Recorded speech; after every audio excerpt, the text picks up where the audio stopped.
पांडवों तथा श्री कृष्णा का कलयुग में कहाँ पर आया। ऋषियों ने पूछा, सूत जी महाराज, आपने महाराज विक्रमादित्य के इतिहास का वर्णन किया। द्वापर युग के समान उनका शासन धर्म एवं न्यायपूर्ण था और लंबे समय तक इस पृथ्वी पर रहा। महाभाग, उस समय भगवान श्री कृष्ण ने अनेक लीलाएं की थीं। आप उन लीलाओं का हम लोगों से वर्णन कीजिए, क्योंकि आप सर्वज्ञ हैं। भगवान नरनारायण के अवतार स्वरूप भगवान श्री कृष्ण एवं उनके सखा नरश्रेष्ठ अर्जुन, उनकी लीलाओं को प्रकट करने वाली भगवती सरस्वती तथा उनके चरित्रों का वर्णन करना चाहिए। मुनिगणों, भविष्य नामक महाकल्प के वैवस्वत मनवंतर के 28वें द्वापर युग के अंत में कुरुक्षेत्र का प्रसिद्ध महायुद्ध हुआ। उसमें युद्ध कर दुर्भिमानी सभी कौरवों पर पांडवों ने 18वें दिन पूर्ण विजय प्राप्त की। अंतिम दिन भगवान श्री कृष्ण ने काल को दुर्गति को जानकर योगरूपी सनातन शिवजी की मन से इस प्रकार स्तुति की। शांत स्वरूपी, सब भूतों के स्वामी, कपर्दी, कालकर्ता, जगतभर्ता, पाप विनाशक रुद्र, मैं आपको बार बार प्रणाम करता हूँ। भगवन, आप मेरे भक्त पांडवों की रक्षा कीजिए। इस स्तुति को सुनकर भगवान शंकर नंदी पर आरूढ़ हो हाथ में त्रिशूल लिए पांडवों के शिविर की रक्षा के आए। उस समय महाराज युधिष्ठिर की आज्ञा से भगवान श्री कृष्ण हस्तिनापुर गए थे और पांडव सरस्वती के किनारे रहते थे। मध्यरात्रि में अश्वत्थामा, भोज, कृतवर्मा और कृपाचार्य ये तीनों पांडव शिविर के पास आए और उन्होंने मन से भगवान रुद्र की स्तुति कर उन्हें प्रसन्न कर लिया।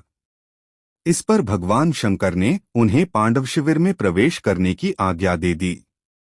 बलवान अश्वत्थामा ने भगवान शंकर द्वारा प्राप्त तलवार से धृष्टद्युम्न आदि वीरों की हत्या कर दी। फिर वह कृपाचार्य और कृतवर्मा के साथ वापस चला गया। वहां एकमात्र पार्षद सूत ही बचा था। उसने जनसंहार की सूचना पांडवों को दी। भीम आदि पांडवों ने इसे शिवजी का ही कृत्य समझा। वे क्रोध से तिलमिला गए और अपने आयुधों से देवाधिदेव पिनाकी से युद्ध करने लगे। भीम आदि द्वारा प्रयुक्त अस्त्र शस्त्र शिवजी के शरीर में समाहित हो गए। इस पर भगवान शिव ने कहा कि तुम श्री कृष्ण के उपासक हो, अतः हमारे द्वारा तुम लोग रक्षित हो, अन्यथा तुम लोग वध के योग्य थे। इस अपराध का फल तुम्हें कलियुग में जन्म लेकर भोगना पड़ेगा।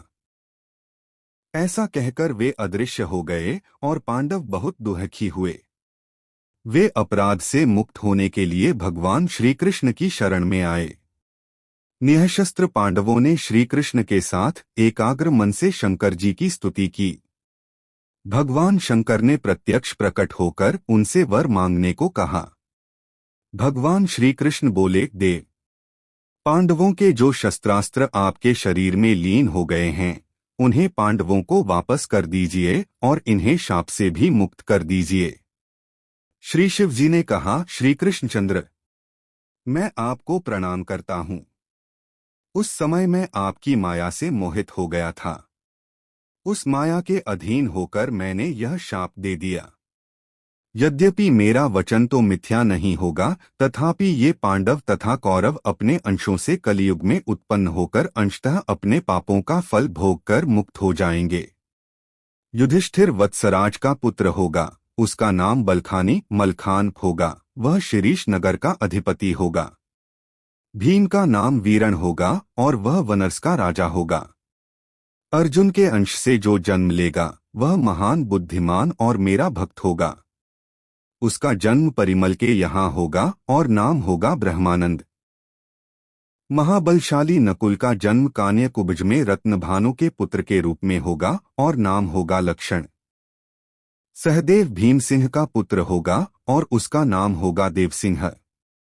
धृतराष्ट्र के अंश से अजमेर में पृथ्वीराज जन्म लेगा और द्रौपदी पृथ्वीराज की कन्या के रूप में वेला नाम से प्रसिद्ध होगी। महादानी कर्ण तारक नाम से जन्म लेगा। उस समय रक्तबीज के रूप में पृथ्वी पर मेरा भी अवतार होगा। कौरव माया युद्ध में निष्णात होंगे और पांडुपक्ष के योद्धा धार्मिक और बलशाली होंगे। सूत जी बोले, ऋषियों, यह सब बातें सुनकर श्री कृष्ण मुस्कराए और उन्होंने कहा, मैं भी अपनी शक्ति विशेष से अवतार लेकर पांडवों की सहायता करूंगा। मायादेवी द्वारा निर्मित महावती नाम की पुरी में देशराज के पुत्र रूप में मेरा अंश उत्पन्न होगा, जो उद्यसिंह उदल कहलाएगा। वह देवकी के गर्भ से उत्पन्न होगा। मेरे वैकुंठ धाम का अंश आह्लाद नाम से जन्म लेगा, वह मेरा गुरु होगा।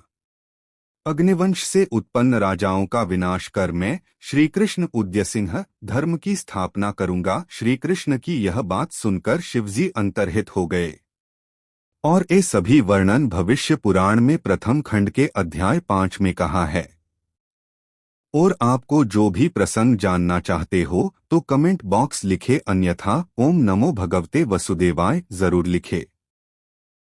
ऐसी और वीडियो के लिए जुड़े रहे हमारी चैनल से और लाइक और सब्सक्राइब जरूर करें।